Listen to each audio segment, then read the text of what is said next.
So, let's return to the clips and some of the stars of our live football coverage. They do a brilliant job throughout the week, especially on Saturday and Sunday afternoons here on talkSPORT. Of course, Adrian takes you around the grounds, and stuff's going to happen live, isn't it? It's bound to. Oh, yeah. So let's bring you the best, and let's kick off by going a bit Route 1 with our man on the South Coast, Alex Crook. As for Sparta Prague, they're on a good run domestically. They've left out their leading goal scorer, David Lafata. No need for that. Really? Wasn't it Lafayette? I think it is, isn't it? That's an unfortunate name, isn't it, really? Oh, he must have had a nightmare at school. I don't know about what we'd be like today with the Sprouts. Oh, it's going to be a disaster. I mean, I bet there's a few David Lafatas out there listening this afternoon. Here's Sam Matterface now with news of a substitution at Watford. It's a return for Valent Barami. And who is he replacing? Ian Abrahams. Wow, blimey. That's read the sports news better than Ian. They're not difficult shoes to fill. Even in a second language, I reckon he'd be able to say it slightly clearer. Over to Alan Biggs describing a penalty at Barnsley versus Reading. But the block only pushed the ball back perfectly into the stride of McCleary, who said, "Thank you very much, I've not missed the penalty, and furthermore, this will look like a goal from open play in the history books." Fairly detailed, quite a detailed breakdown of say. what would have been said. Thank you very much, would have sufficed, Al. Here's talkSPORT's Lawrence Mora back in May, and clearly some of the end-of-season games were more meaningless than others. At St Mary's Stadium in Southampton against Crystal Palace. Yeah. Somebody, yeah. I mean, there wasn't a lot riding on it, but still.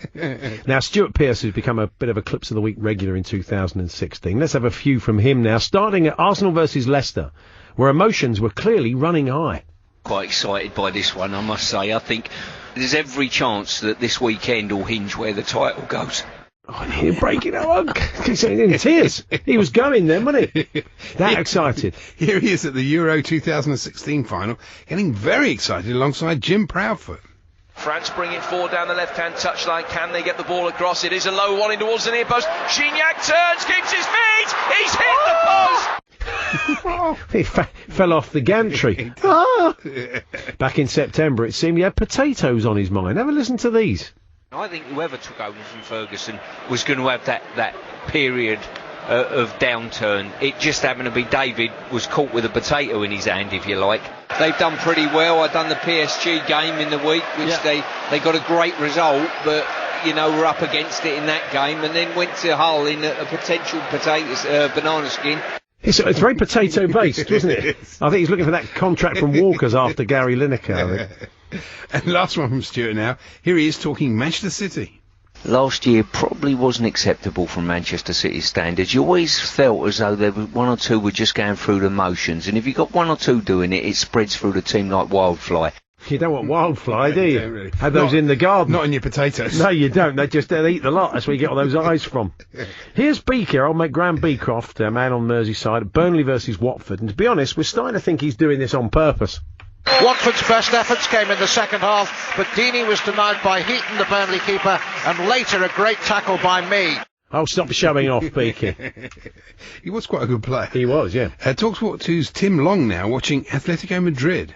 Antoine Griezmann pulled the trigger with a left-footed volley of the highest quality. Of the highest quality. That's one for the good old days fans of a certain age. It certainly is. And has anyone seen Matchday Live reporters Jeff Peters and Dave Rowe? We think, actually, they may have been abducted by aliens back in April. Recent form hasn't been great. 1 victory in 7 and were beaten 3-1 at home by Brentford last time out. As for Wednesday, they won 4 on the bounce before getting topped. 4 straight defeats, leaving them 9 points off safety. The form of Rotherham's really been the story, and the newest 4-0 win at Stadium MK last week does give the feeling of last chance saloon not taken. The Dons could go down at Sheffield Wednesday in... Haven't seen either of them. Haven't seen either of them in months. Most unfortunate. Yeah. And finally, here's Sam Matterface getting all poetic. It's one of those situations, isn't it? That old Rudyard Kipling poem.